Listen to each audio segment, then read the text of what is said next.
Good morning. Good morning. What a way to start the day. I'm noticing here as I walk up here to the front, I'd have to say this is the first time I've been a speaker on a Sunday morning in church. I grew up a Southern Baptist in Beaumont, Texas. And yes, I was a bit of the rebel in the group, and no one in their right mind would have asked me to speak on a Sunday morning. So my dad is happy now. He's getting to see me speak in church. Is our sound okay here, Charles? Are we doing okay? Feels like a little echo. And am I allowed to move a little bit, or does that mess up any recording? Okay, good. So, how many of you all are relaxed when you're asked to speak in front of a group? How many people? Okay, there's a few that feel really good. The majority don't really raise their hand. As you all know from reading the little thing, I'm a medical doctor. I started out as a medic in the Air Force and went to pharmacy school here in Austin, went to medical school in San Antonio, became a board-certified anesthesiologist, and practiced in Fredericksburg for many years. And I gave up anesthesia in the 90s and started doing holistic medicine. And in the last 5 years, I've started doing the Germanic New Medicine and the takeoffs from that, which are really quite fascinating. And one of the things I've learned is that verse that talks about us being fearfully and wonderfully made. Y'all know that one? Yeah, that even makes it to Unity churches. We talked about that in the Baptist church. We are fearfully and wonderfully made. And so there's this part of us, this little part of our brain, that when we're in the womb and in the first year of our life, if you just think about yourself back in the womb and being nurtured by your parents as a little infant, if you can get a picture of that, if you've seen a picture of yourself recently during that period of time, how open and vulnerable we are. And this little part of us, this little part of our brain, it's always trying to solve survival issues, always. That's what it does. We're just fearfully and wonderfully put together that way. So this little part of our brain that's always trying to solve survival issues knows that for biology, if the family splits up, the baby dies. That's just how it works in biology. So, this little creature in here, this little us, any stress between the parents that's too great for them to bear and still function goes into my nervous system. And throughout my life, I will try to find the answer for it. It's just biology, right?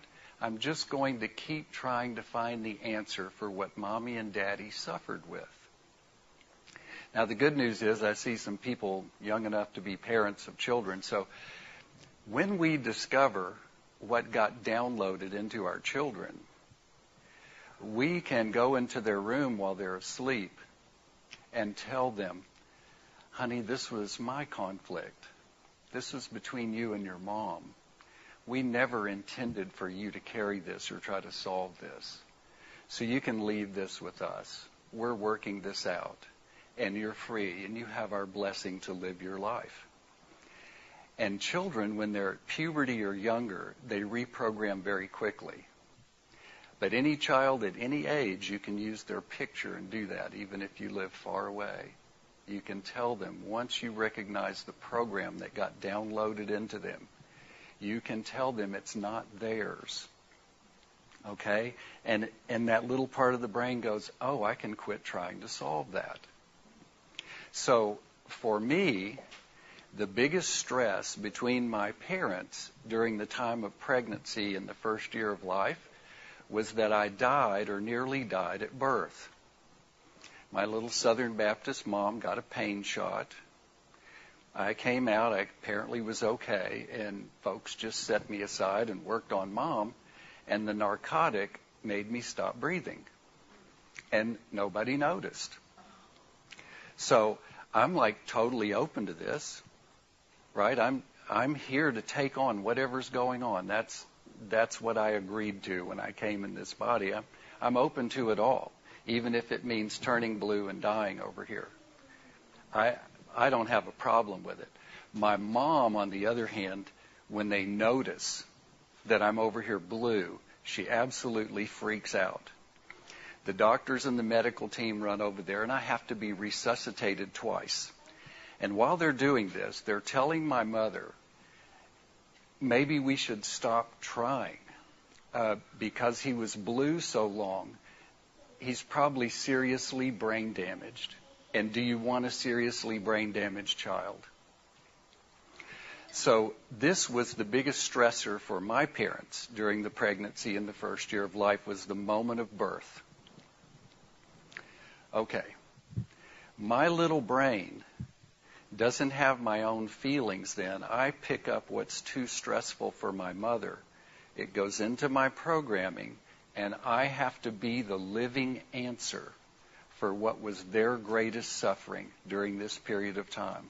That's what I will manifest in my biology, in my physical form, my decisions, any illnesses I have, my occupation. I became an anesthesiologist. I don't know why I did it. I didn't really like pharmacy school, which is about learning about pain medicines and what they do, among other things.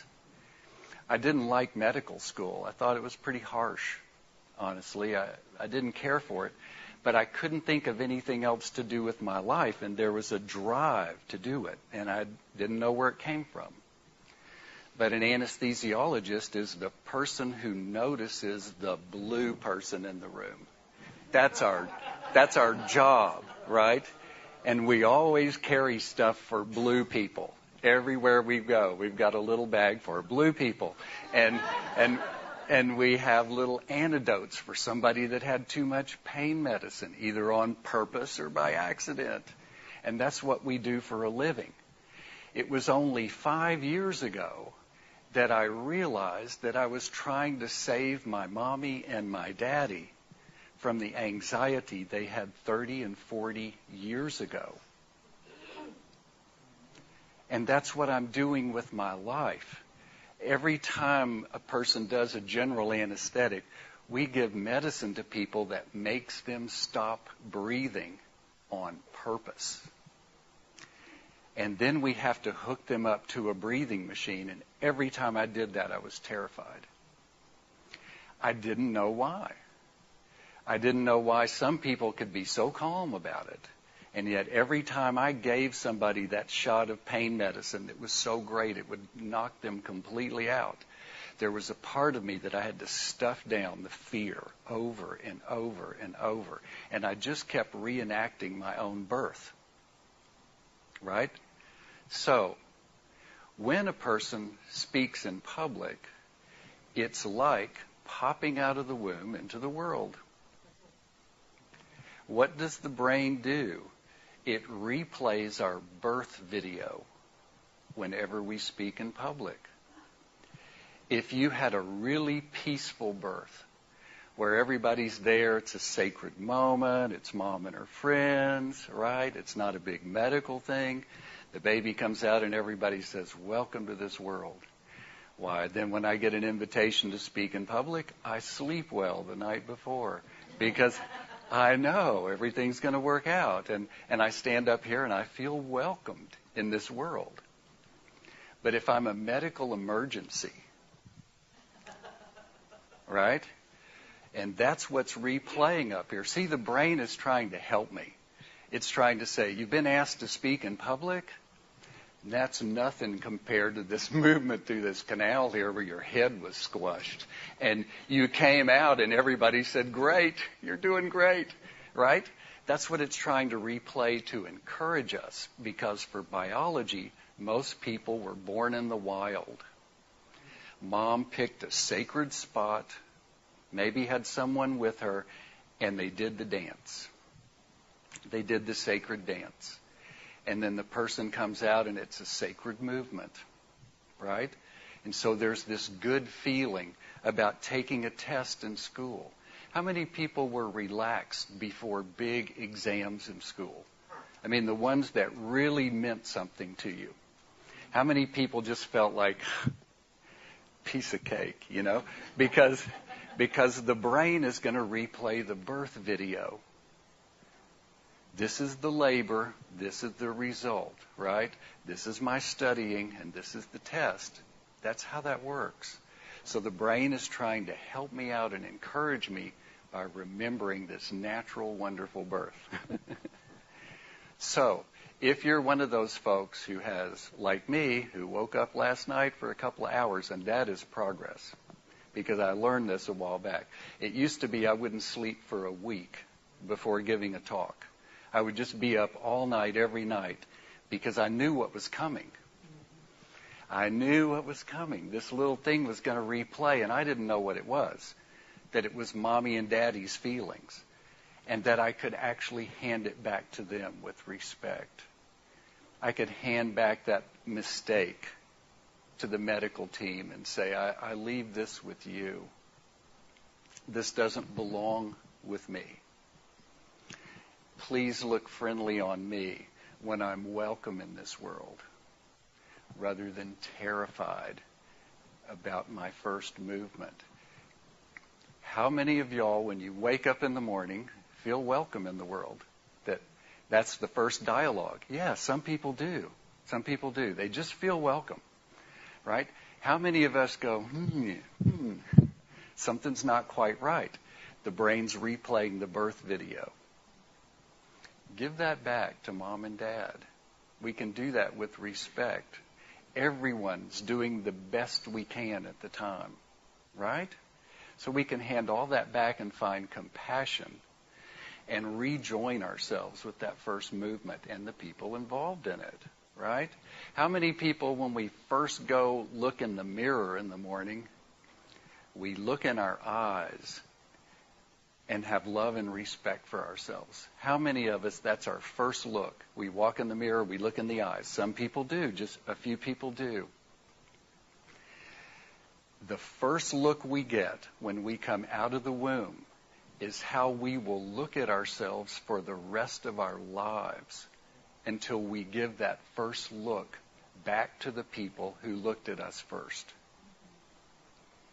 If people looked at us first and did a medical evaluation of us, that's our first look in this world, we're going to walk in front of the mirror and give ourselves an up and down and see what's too much here or too little here, or, right?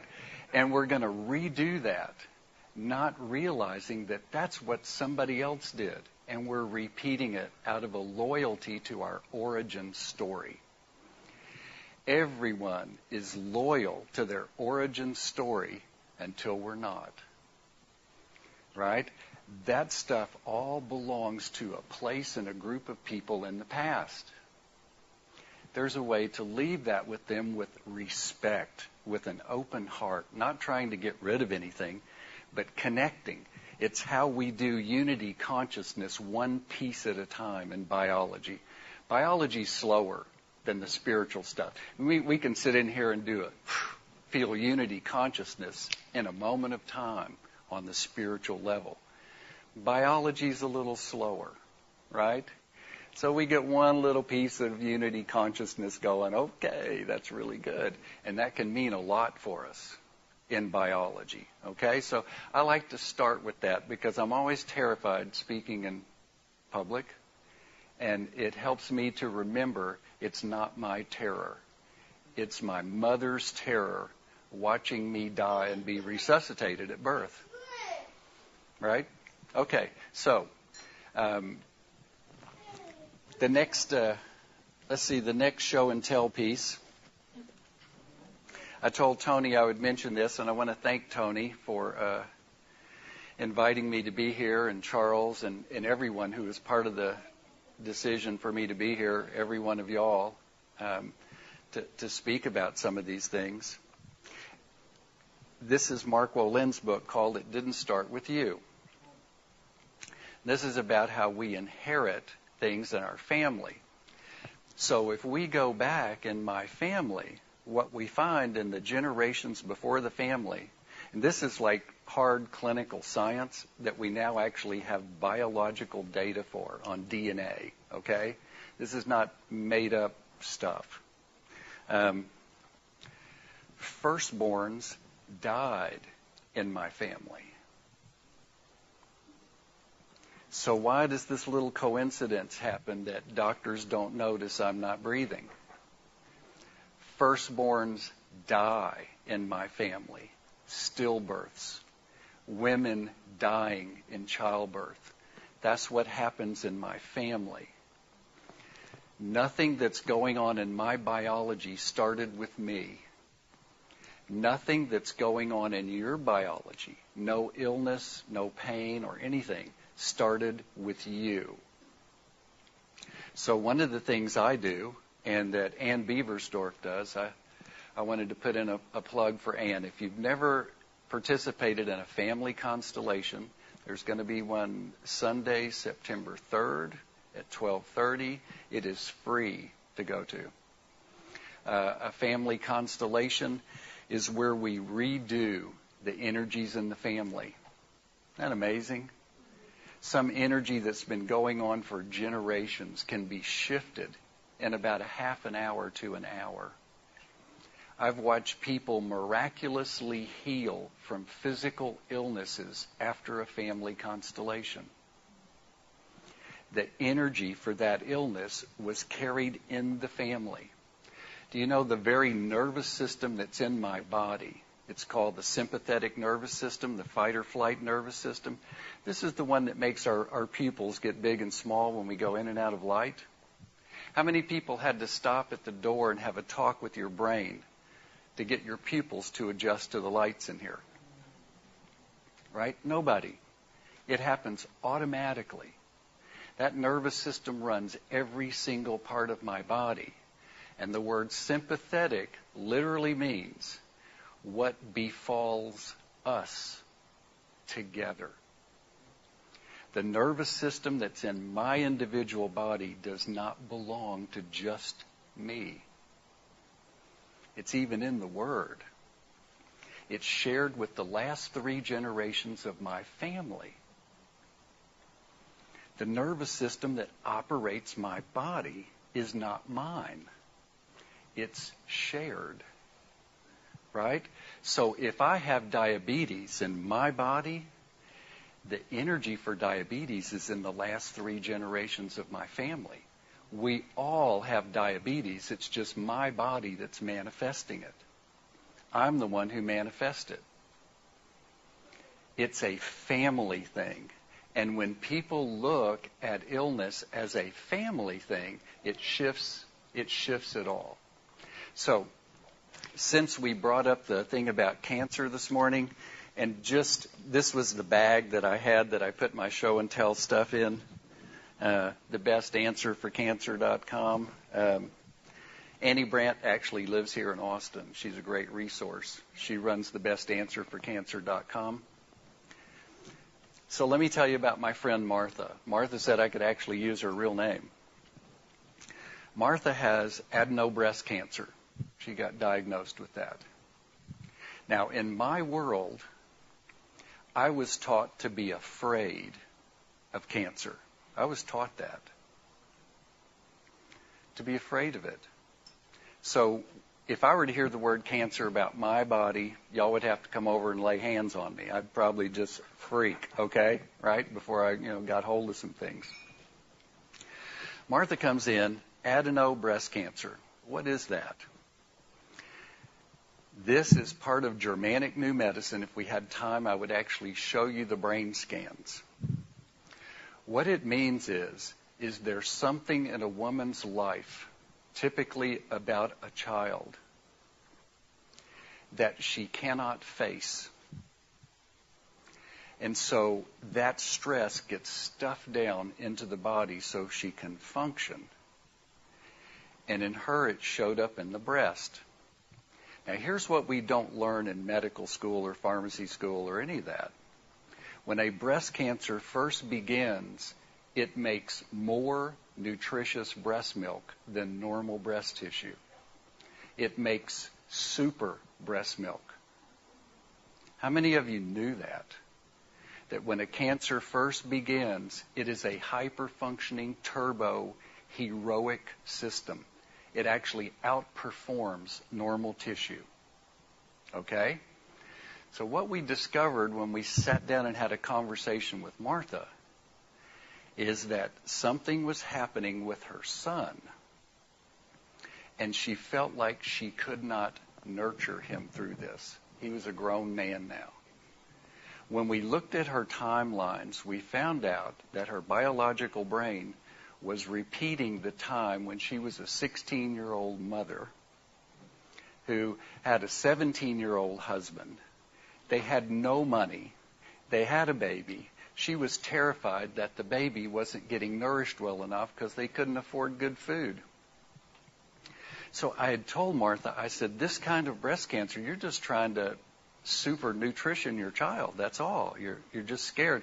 And I said to her, it just popped out. I said, you know, Martha, this is like having extra groceries. The next week when she came in, she goes, oh my God. She said, it all came back to me. She said, I can remember being so worried about my baby. She lived up north where people wore lots of coats. She would actually shoplift groceries on the part of the breast where the cancer showed up to keep her baby alive. That's what was going on with her. Now her baby's a grown man, but he's in danger, and her brain remembers this, and it says, we can make some good enough breast milk to save him from this illness he has. Once she realized that it was about shoplifting the groceries, we cried and we laughed, and she's in remission today. Cancer is the brain's way to try to rescue us from a conflict. Our brain is giving us a heroic solution for something that's just too tough to face.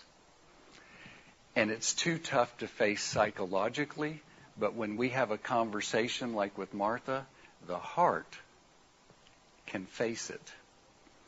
The heart can face anything. If we can really get down and talk about what's going on, the heart will see a way through it. So the other woman that I have watched go through breast cancer had the other kind of breast cancer called intraductal breast cancer. That's the duct that carries the breast milk. So what's going on in her life after the divorce, her daughter won't speak to her. And now her daughter's having some difficulty. And she would love to reach out and help her and get her breast milk to reach her daughter. That's how the brain sees it, right? If I could just get my nutrition, whatever it is, money, encouraging words, whatever it is, but the brain can only see it in terms of this body. So it tries to eat away the inner lining of the breast duct so that it's bigger and it holds more milk to get it out there to my daughter. Then when we resolve that conflict, the brain calls in a cancer healing program to spend just a few weeks and repair this duct. That's when a woman feels the lump, when she's healing. Look at the difference. If I come in as a doctor in a white coat with a stethoscope and I go, oh my God, the biopsy was positive. You've got intraductal breast cancer. You're going to have to do this, this, and this, or you're going to die. Versus, oh my God, look how much you love your daughter. That your brain would create this to try to save her life. Tell me about that. And we watch someone talk from the heart about their child. And in a couple of weeks, it's gone. It just resolves by itself. It was already healing. We've just misunderstood it. Cancer is a hero that the brain sends to the body. Dr. Hammer documented this in over 40,000 patients doing CAT scans of their brains as they went in and out of cancer, and showed clearly that the brain is producing the cancer on purpose to save me from something I cannot face. I don't have the support to face it. That's why we're here doing a Byron Katie class. That's why we're here doing what real love is. That's why we're here celebrating, so that we have support. If we're sitting out there by ourselves, we'll never see this. Not in this culture. We get together so we can encourage each other and say everything is about love. Anything that we think isn't about love, we are misunderstanding it. Can you help me not misunderstand it? Right? Yeah, I got an amen from Ed there. Yeah. And I don't know, my time may be up. I don't know. How are we doing, Charles? Yeah, Charles is going like that. So yeah, I guess that would be the thing that I would want to leave y'all with, is that many times when we think we're ill, we're actually healing. Don't sell yourself short. We are fearfully and wonderfully made.